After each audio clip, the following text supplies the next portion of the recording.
Hello, welcome to Module 6, Pivot Tables. What we're going to do is we're going to continue with the same data set that we had from the last video. If you don't have that available, make sure you go to Chapter 15, ETF Dataset in Excel. What you want to do is set it up as a table and remove the duplicates, and you will have the table that I am looking at right now. So what we want to do first is we're going to go back and do something that we have tried to do with the ProShares before, where we wanted to show the top 10 ProShare funds by year-to-date returns, but we weren't able to do that because of the way that the sorting works. Because once you start to layer one sort on top of another, it didn't give you the top 10 ProShares. It would only give you the top 10 of all the shares, of which I think 7 came from ProShare. So let's go back, and now what we want to do is develop this into a pivot table, which has a lot more power than a regular table. So the first thing that we want to do is that so here we've got our table. I'm going to just click any cell that's within the table, and we are going to go back up here and we're going to say summarize with pivot table. If we wanted to, I could go back and just convert it to a regular range, and I also have the ability to insert slicers here, which we will also take a look when we develop our pivot table. So let's go up and we'll say summarize with pivot table, and it will now go back and take a look at this entire table, turn it into a pivot table, and open it up onto a new worksheet. So we'll click OK. So this is what we call the I guess it's the modern version of the pivot table, and then there's a classic version in terms of how that's set up.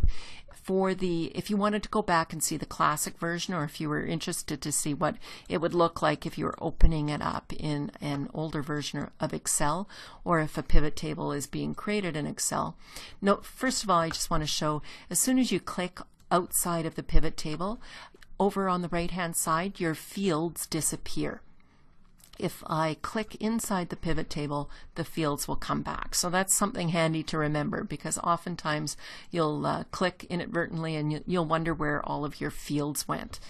I am going to go back to the pivot table. I'm going to right click and I'm going to say pivot table options. From there, once the pivot table option dialog box opens up, I can go over to display, and I can move down here to classic pivot table layout, and it will just change it to the classic layout. And this is where you can add and drop fields. You can still do the exact same thing with the modern version by dropping them down into the various different squares that are over here, or you can drag them over here to the fields on the left hand side. So the first thing I want to do is that we wanted to take a look at market return year to date for ProShare. So I'm going to do market return year to date. I'll put that in the values because that's the thing that we were most interested in. And I also want to take a look. I want to be able to sort just for ProShare, and I want to put that up in the top filter. I also want to be able to give some of I want to be able to give the stock name and the symbol for each.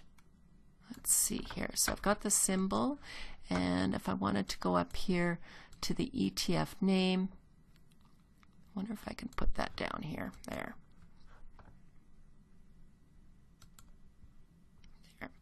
So I've got the ETF name. I'm going to put that just above the symbol there.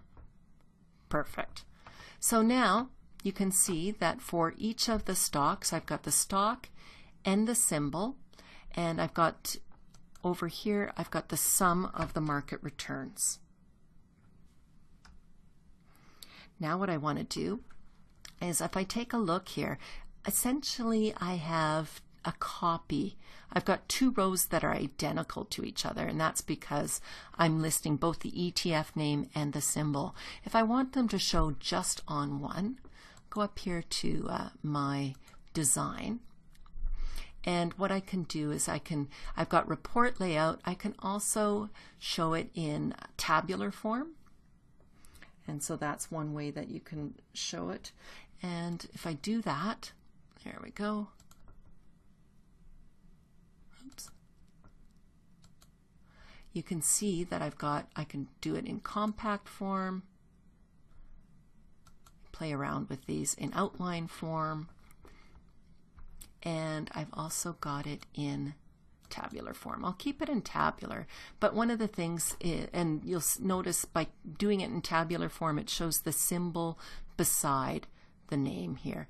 If I change my format to outline, it will move it below. So just a few things. It just takes a bit to get used to what each of the forms are. So I'm going to go to tabular so that they're side by side, but I also have a copy of each of them. So I have a subtotal. So one of the things I want to do is I want to go to the subtotals on the left side here and say do not show subtotals. Okay, notice that it gets rid of that subtotal row.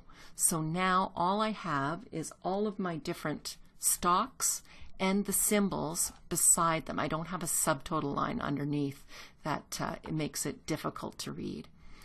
Now what I would like to do is I want to go and just take a look at ProShare.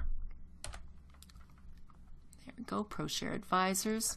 And if I click on OK there, then now I see all of the ProShare stocks. Okay.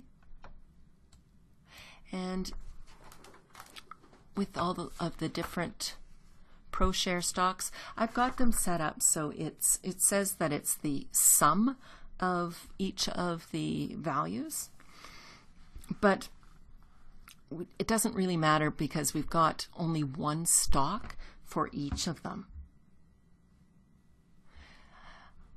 There we go.